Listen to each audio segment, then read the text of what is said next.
Gentleman in the center. You talked about, this is about the cost of the cap and trade program. Yeah. You talked about gas being maybe 14 cents a gallon more, but actually, if you look at the data, that $26 a ton for CO2, gasoline's going to go up by 22 cents a gallon. Now, for the average American, that's about a $250 a year hit. Excuse me, the average American family, because you got 2 cars and whatever.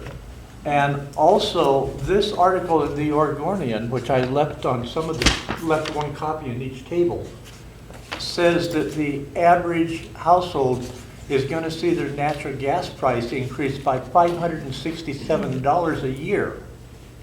So now we're up to about $750 or so. And then electricity is also going to increase at $26 a ton, about another $100. So as far as I can tell, you're talking about a $900 hit on the average American family. And you're going to mitigate a little bit for low income, but $900 is a significant amount of money for everybody. And I guess I want to stress 2 things. Number one, China and India are going gung-ho building coal plants because they're trying to get their people out of poverty. And electricity saves lives. There's no way they're going to back off on that. Okay, One more comment. Okay. One more comment. Except I may have forgotten it. Okay, well, let me start and you can Yeah. maybe remember. Let me say, first of all, that those numbers are not accurate. And, you know, the gas numbers, Northwest Natural, yeah, no, that's Sickinger's article. You know, I'm interviewed in it. He and I talked about it. And the gas figures, Northwest Natural has backed off big time on those numbers.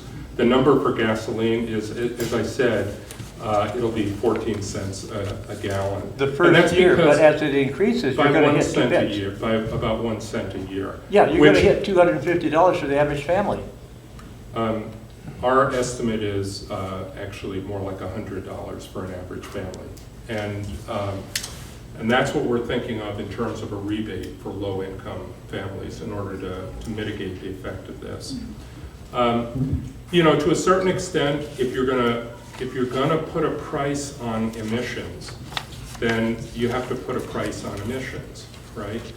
And what, you know, the hope is with gasoline, for example, is that people will move to more fuel-efficient cars, right?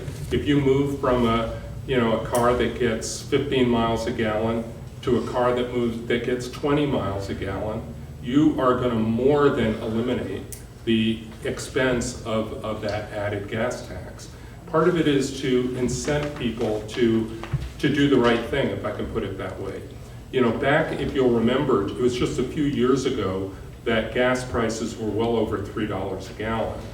I mean, they were almost $4 a gallon, if not $4 a gallon. And at that time, we saw the prices of SUVs just plummet.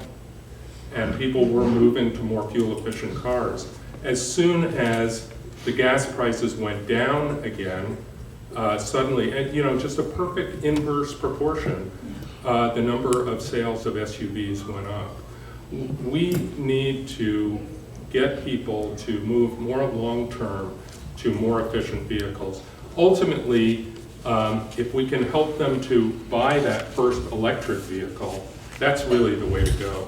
Because once you have an electric vehicle, which I do have one, it costs me very little to run because electricity is much cheaper than gas, and predictably so.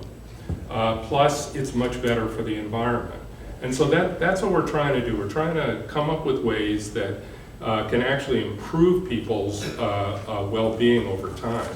And I'll back up and say that PGE and Pacific Power both did studies that showed that by the year 2050, they can get to the targets that we're talking about, and people will be paying less for their power in the year 2050 in real dollars than they're paying today. That's not the experience in Europe or Australia. It has doubled and tripled the electric bills. I'm sorry, Jim, you may think you're an expert in this, but I'm going by the experts at PGE and Pacific Power. I'm sorry, but PGE depends on the state for rate regulation, so they're not going to Okay, give that's intense enough. opposition. No, it's not Thanks, enough. Jim. So we're going to Now, move on with the one agenda, and more we're going to point. take a break. There's a Thank you. this thing's going to cost $550 million. It's in the article, and Let's every take a penny break. of that is Thank going to you. come out of our household budgets. Thank you all.